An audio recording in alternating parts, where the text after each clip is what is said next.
A major theme of the 2024 Cincinnati Bengals season is coming up just short. Does that leave some of the coaching staff on the hot seat? Maybe all of it. Let's get into hot seat watch for the Cincinnati Bengals in today's episode.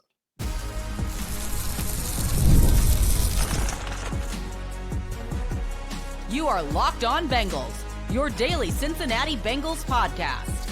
Part of the Locked On Podcast Network, your team every day.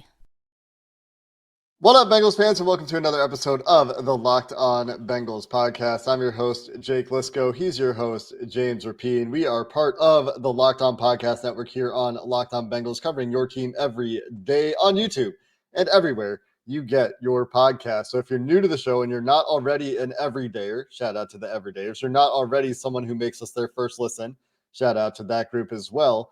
You can subscribe and make sure you don't miss an episode of Locked On Bengals as we continue to keep an eye on what will happen for this team as the season is on the brink a little bit. Maybe many fans think that it is over the edge, it is off the cliff, and at 4-6, it is certainly far short of expectations. And well, James, when, in my opinion, when you're 0-5 in games decided by less than 6 points, 6 points or less, 0-5 this year. Sure, the players wilting in the clutch or whatever, you have a problem there. We've talked about the problem with front offices. We've done this kind of post-mortem before this year where we're like, where is the problem with this team? Mm-hmm. But 10 games in, you kind of are who you are. There's time to turn it around. But until they turn it around, they are who they are. And that, at some point, goes back to the coaching staff. And I think a lot of fans are ready to see a major change with this coaching staff. And I think part of what's interesting is deciphering like where the seats are hot for fans, where the seat might be hot in the building for those that actually make the decisions. Yeah, I think if this team does not make the playoffs, and even at 4-6, I'm confident in saying this, there will be significant changes to the staff because it's back-to-back years without making the playoffs. It would be a significant step back from where expectations certainly are with Joe Burrow. And Joe is playing at an elite level. You lose Brian Callahan, he's still playing at as great as we've ever seen, right? I've seen him play. Jamar Chase is the best receiver in the league. And so when you take those things into account, and it's like, all right, well, they should be winning games, and they haven't been. Well, why? And the why is what's interesting, because I do think that there are plenty of fans that say, oh, it's because Zac Taylor stinks in close games and makes rough decisions, poor decisions, too conservative with the game on the line, or the play calling aspect, or there's a long list. So Zac Taylor, for a lot of fans, I think is where it starts, especially I'm going to watch on Sunday fans, but not necessarily follow the minutia day in and day out of the Cincinnati Bengals. But to me, there are two guys that their seats are pretty hot right now and will continue to get hot unless things change. One, offensive line coach Frank Pollack. And look, I think it's pretty simple. When your quarterback's getting hit like he is, you can't consistently run the ball. There's going to be a scapegoat almost if they don't make the playoffs. And again, this is all dependent on that for me. I think if they make a run here and make the playoffs, and who knows what happens when that happens, maybe the staff stays intact. And I do think there's a path to that, even if it's unlikely. The other one would be Lou Anarumo. And I think Frank Pollack and Lou Anarumo, those seats are hot as of today. It doesn't mean that they're going to make an in-season move. I don't mean that. But from a big picture standpoint, I think that's where the organization would go before they look at Zac. But I do think that fans look at Zac and begin and end with Zac, especially those, like I said, that are watching on Sunday and seeing these close games and the Bengals not be able to pull out or haven't been able to pull out these close games this season. Which has been a theme for a lot of Zac's tenure in Cincinnati. The record in one-score games that we've heard about with Zac Taylor during the Joe Burrow era is It was so bad in 2019 and 2020, and then they make the Super Bowl run, and it kind of like got stored away. And now it's back. Now people are mentioning it again, and rightfully so. They've been awful in one-score games this year. Yeah, and they were clutch in those years, in the playoffs in particular, winning one-score games to get to the Super Bowl, getting to the AFC Championship game. They're not blowing teams out in the playoffs. Those are still tight games, and that's part of the criticism as well, perhaps, is that there are some games where we should be seeing more decisive victories for this team, and we don't get that. And so you use the word scapegoat for Frank Pollack. It's a loaded word. Maybe that's the case. It is a complicated issue, right? The level of talent on the offensive line. They have two good high pedigree players on that offensive line at this point. And Orlando Brown wasn't even a first round pick, but he's been a solid veteran in this league for a long time, playing very well this year. They have a first round pick in Amarius Mims. And then you have a mid round pick in Alex Kappa and Cordell Volson at guards. Those guys have honestly been liabilities this year. Kappa, it seems like, is like perhaps the injuries catching up to him, as you know, the athleticism was never a high end tool in his kit. But the argument overall is that Frank hasn't had his guys or high pedigree players to work with. The counter argument is that teams find high end offensive linemen, especially on the interior, throughout the draft. The Bengals haven't really done that. They have given us this refrain of we like the guys in the building, or acted that way if they haven't outright said it for a few years, and the guys they've had in the building haven't been good enough. And this is back to the Jim Turner era as well.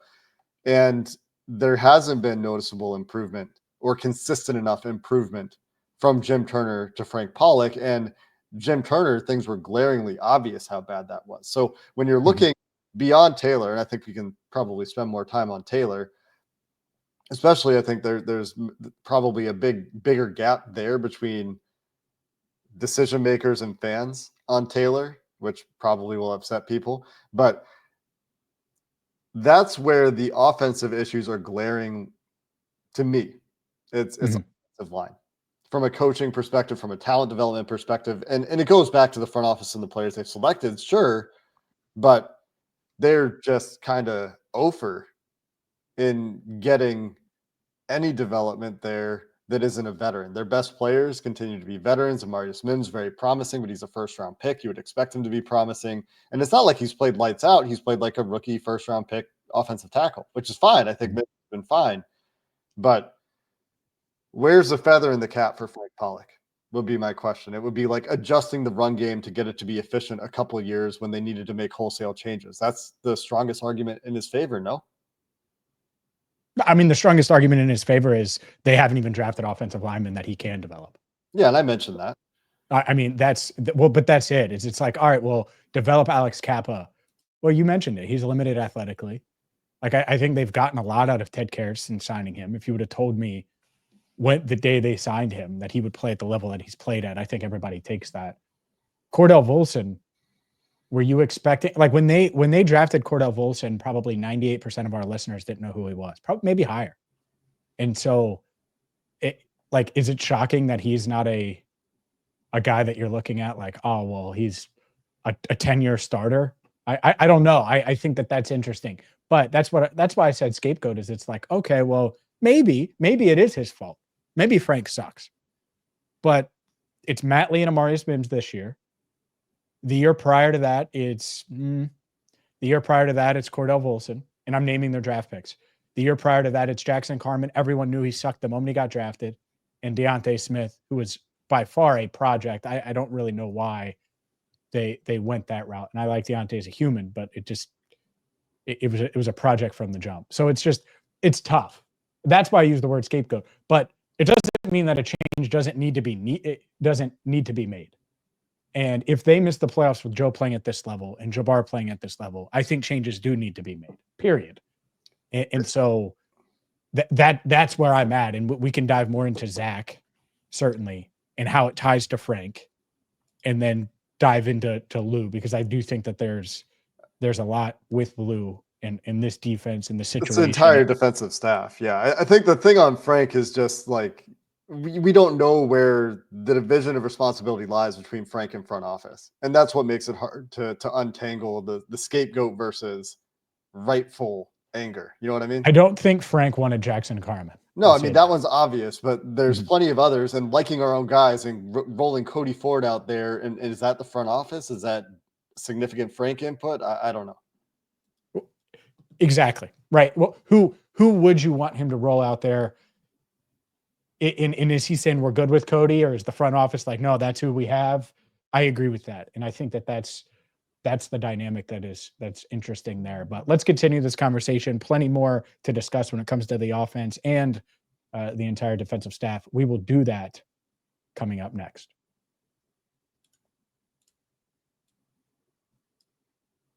Our friends at 5 Hour Energy know that being a passionate football fan isn't just a hobby, it's a way of life, especially when things are 0-5 in 6 point or less games. It takes a lot of energy to power through all day tailgates, touchdown celebrations, and those overtime games or close finishes that we've endured this year watching the Bengals. That's why they've created the Stan the Fan 5 Hour Energy Shot, the energy shot made just for super fans like you, the fans that are first in the parking lot and last to leave.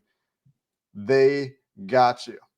Whether it's getting ready for the tailgate and you're bringing the barbecue platter, or just getting the energy to keep that voice going in the fourth quarter, 5 Hour Energy knows that being a fan requires heart, soul, and a whole lot of energy. 5 Hour Energy knows that game day to-do list is always a mile long. That's why the limited edition Stan the Fan 5 Hour Energy Shot is here to keep you fueled throughout the season. What's your fan fuel this week? Whatever it is, do it with a 5 Hour Energy, available at 5hourenergy.com, shipped nationwide. Today's show is also brought to you by Prize Picks. Prize Picks is daily fantasy the way it should be. All you have to do with Prize Picks to win up to 100 times your money is pick at least two players and whether they'll have more than or less than their Prize Pick stat projections. It's you versus the projections. You don't have to deal with thousands of other players. You don't have to worry about injuries to your season fantasy lineup. No, Prize Picks is awesome and it's super simple. So let's just say going into Thursday night football, you wanted to take Jamar Chase this week and more than his projection for receiving yards. And then maybe you said, well, Joe Burrow is going to also throw for more than his passing yards. Boom. You put those together and you have yourself a Prize Picks pick. You can download the app today and use code LOCKEDONNFL to get $50 instantly after you play your first $5 lineup. That's right. Play your first $5 lineup when you download the Prize Picks app today and use code LOCKEDONNFL to get $50 instantly. Prize Picks. Run your game. Well, a majority of the offensive complaints, I would say, when you point to position groups or position coaches, is probably issues with the way the offensive line is performing. And maybe some fans out there are thinking about like wide receiver depth. I still think Troy Walters is a good coach. I don't think we need to go down that road. The overall offense, well, it's putting up numbers this year. There's obviously a lot of consternation with the guy at top, Zac Taylor. And while I don't think that his seat is hot with the Bengals brass, and this is where I think we have the biggest gap between the public and Bengals decision makers, I do think that complaints about the offensive scheme are the most resonant with me that they've been, despite them getting production, because you're talking about how well Joe Burrow is playing, how well Jamar Chase is playing. A lot of their offense right now, from a structure perspective, what they're getting from the structure of the offense is like checkdowns, which is not terribly impressive. A lot of what they're getting from the offense is Joe Burrow creating. Yep. It's like checkdowns in structure, a few things working, and a lot of Joe Burrow having to create, having to go off script. And a lot of that is on the offensive line, not necessarily on the play caller, the structure or whatever. But how many times have we talked this year about them running into the teeth of the defense too much in terms of route concepts into coverages and getting to the right play call, and talking about Zac Taylor needing to find a rhythm and this sort of stuff? Seems like there's a lot more on Joe Burrow's plate this year. And so to me, that's the strongest argument when we're talking about Zac Taylor, beyond just another slow start to the season, which I think you have to hold his feet to the fire on at some point, and the recurrent issue or the returned issue of these close game issues. I don't think it is impossible to say that Zach will be under significant fire if it continues to go down this path from the front office, from the Bengals breath. You cannot go 7-10 or 6-11 with Joe Burrow. Yeah. Now, do we expect that? I do not. I think they're going to win games down the stretch here. I think Joe's playing at such a high level that can hide some of these flaws and they can stay around 500 and in the mix. I think that's a reasonable expectation. Will they be better than that and make a playoff run? That's debatable. But if they don't, and everyone's saying, oh, well, if they finish 5-2 or 6-1, and it's the other way, and they finish 2-5 or 3-4 after an 0-3 start, a 1-4 start, and it's just this up and down, up and down, up and down, borderline 500 team, you have to have the conversation, because what that means is, one, obviously losing close games to teams that you're supposed to, one, be competing with for playoff seeding, two, winning some of those games. And then what that would mean is winning or losing games that you should win, i.e. the Patriots, right?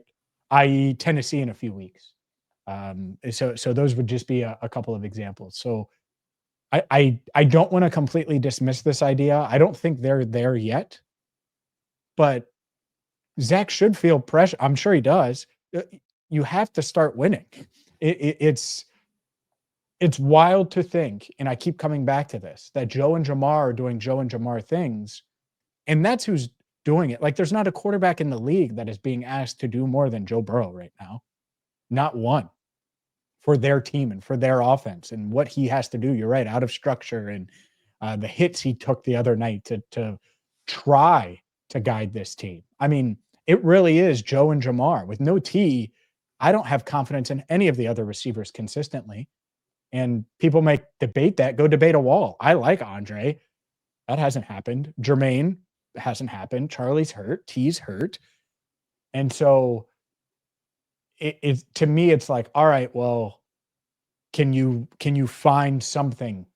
And we knew what Mike Gesicki brought. So I think that's what's tough, is it's not like Joe's having this huge year and it's mostly in structure. It's kind of the opposite. It feels like the quarterback and the star receiver are trying to will them in these big games.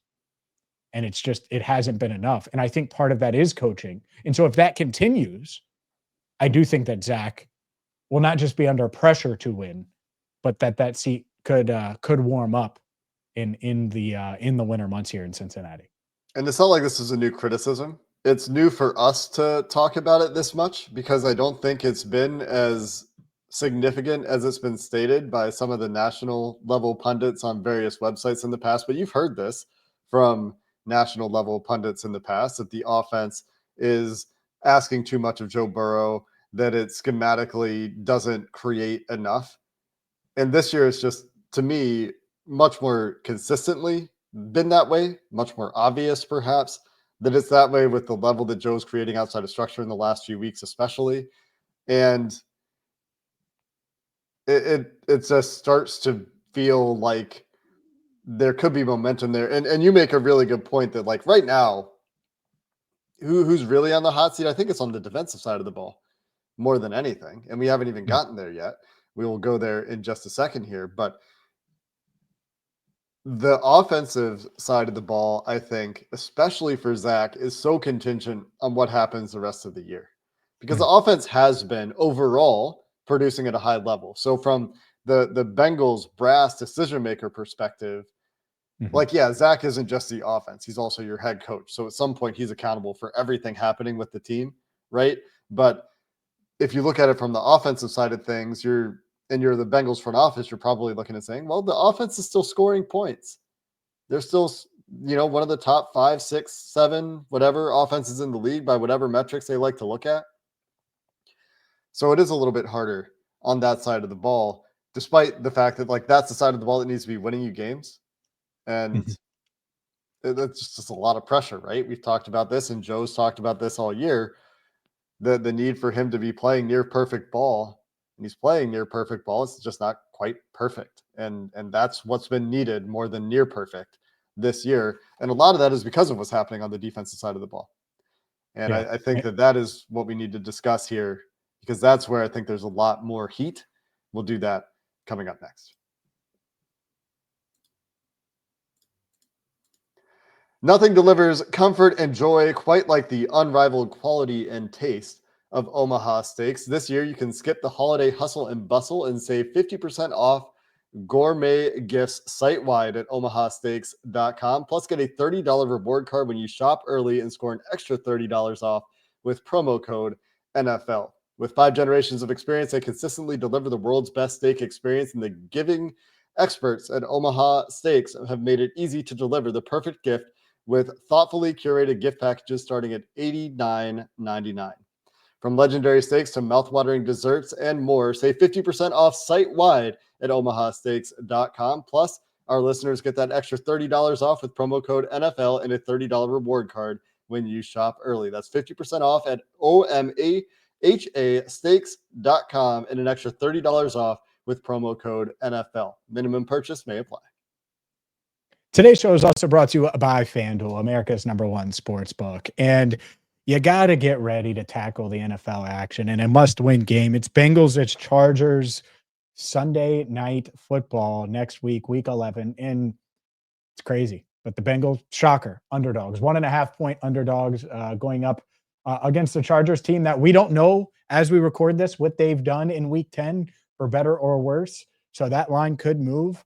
But FanDuel, America's #1 sports book, has that right now. And when you get a hunch in the middle of the game, you can check out the latest stats, view live play-by-play, and so much more on the same page where you place your bets.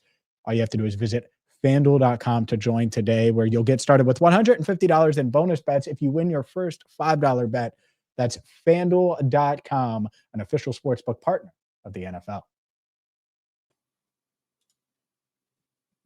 A lot of heat on that defensive staff. What do you think, James? Yeah, I think it certainly starts with Lou. And it starts with Lou. There's been a lot of talk this week about, in the past couple of weeks, about like, oh, well, this front office and Geno Stone and Sheldon Rankins and rightfully so, right? Those guys have been free agent busts to this point. That's fair to say. One thing that's so unique about the Bengals and how they attack free agency, how they attack the draft, is the coaches have so much input. And that matters. That matters because it's like, all right, well, Lou, how many players on defense have been drafted the past couple of years? How many players in free agency have you added to be the Bates, not replacement, because no, I don't think anyone thought that they would be able to replace Jesse Bates. But you get the point here. I'm talking about Miles Murphy, DJ Turner, Jordan Battle. Think about that. 3 straight draft picks in 2023 to start that 2023 draft. The year prior to that, Dax Hill, Cam Taylor-Britt, Zach Carter. Think about those 6 and how much they are or aren't getting from those guys.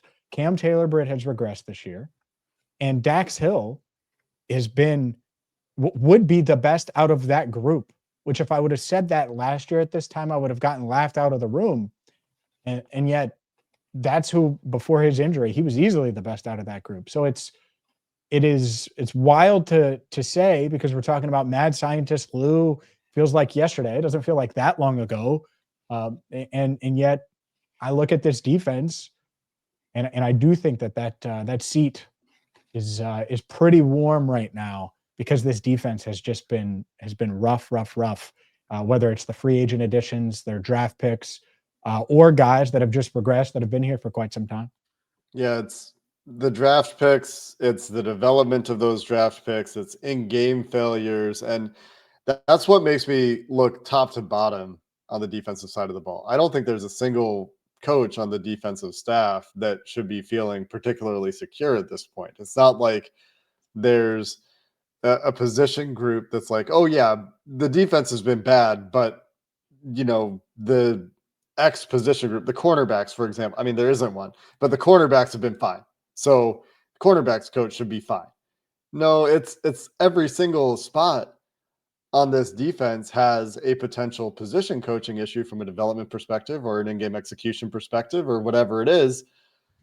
I think you look top to bottom on defense. And again, I think that the extenuating circumstances, the front office does continue for this entire coaching staff to have the coaching staff kind of fighting with one arm behind their back. in a lot of cases. Like, yes, there were all of those early draft picks on defense. And I agree with you that the development or lack thereof and the defensive staff's involvement in those picks.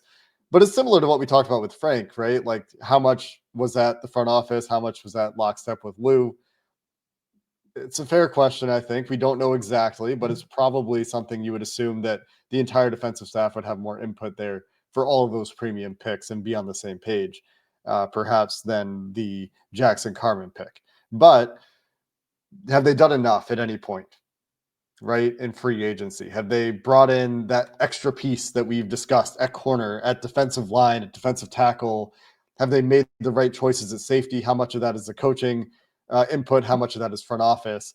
That's always a question with this team where we don't know exactly where that line is of front office versus defensive staff. But I don't think that you're getting enough in terms of development anyway to absolve the defensive staff, to be clear. Well, that's why the balance of, because the difference between Lou and say Frank Pollack is, well, they've invested in defense in the draft, early picks. You have these guys. Now, Lou's the one who said it would be a dark day if you lose Jesse Bates and Von Bell. And you didn't want to lose DJ Reader. You better believe he wanted to keep DJ and he wanted to keep Jesse. And if you have those two guys, it feels much different on defense. Like if you put Jesse Bates in the Geno Stone role and number 98 is DJ Reader and not Sheldon Rankins, this defense feels much different. I promise you. And I know you know that firsthand, Jake. Like, so that's the argument. And you could use it. Oh, well, easy to scapegoat Lou too. You're trying to get me to replace Jesse Bates. There aren't many Jesse Bateses on the planet. There aren't many DJ Readers. And the one DJ Reader in this draft went before the Bengals' second-round pick into Devondre Sweat, and he had all these character concerns. I just mean strictly on-field perspective.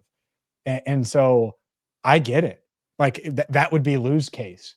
And so what I think is going to be really interesting is how the front office, how ownership balances that. Their failures of not paying guys or not being able to replace guys, how much input the coaching staff had in that, and their inability to develop the guys they ended up picking. And so where does it fall? Who takes blame? You keep losing, there will be blame. You don't make the playoffs with Joe Burrow playing like an MVP and Jamar Chase, offensive player of the year material. There will be heads rolling, even if it isn't the head man. And who knows? It depends. And I think that's the balance here, because Lou would have a good argument if we were in court as to why the defense stinks now. Right. But the Bengals certainly have a good argument because they have no business having Cam Taylor Britt regress to the level that he's regressed this year. It just doesn't make any sense. I have no idea why he's playing at that level now. And maybe it's a Cam thing, fine. But who is developed and playing at a high level on defense out of all these draft picks you've used on defense? That's what's tough, is because you can't point to a guy or two. And you can't on offense either. That's why they're here. It's not like you think Andre Yosevich is going to be a Pro Bowler. They haven't developed him to that. And I never thought he was going to be that anyway when they picked him. But it's just, that's what's tough, is the past couple of years, there aren't any of those guys where it's like, oh, well, that's the future, even if he's not the present. And that's why these coaches, there's multiple guys on the hot seat. And Dax got hurt. So it's unfortunate that you say that. Sucks. Because maybe Dax is the guy that you point to, first round pick. Miles Murphy started to show some things the last couple of weeks, can't even get on the field, despite that he's producing when he's on the field. So that's not an argument in favor of the coaching staff either. The Bengals did make a couple of roster moves, James. Mm-hmm. We are getting to this later than anticipated, later than planned, but Isaiah Williams, a wide receiver claimed from the Detroit Lions, a slot receiver for the Illinois Fighting Illini in college, a rookie this year, coming off of a final year in school where he had 82 catches for 1,055 yards and 5 touchdowns. The notable thing in his profile that's interesting is, strictly slot type, 5'9", 182, smaller, not top end speed there for him, 4.63 40, according to Kent Lee Platt's RAS card. Some really nice jumps, good vert, good broad, and really nice agility, which shows up in looking at his PFF stats in terms of missed tackles forced, an elusive player that they've added in the slot. And they tried to claim Yannick Ngakoue as well, but the Patriots were higher in the order there. Couple things. One, Isaiah Williams potentially fills a need. Charlie Jones still dealing with that groin. You need to sharpen up the return game. He can help you as a kickoff returner and punt returner tomorrow if you need him. I mean, that's a plug and play type position.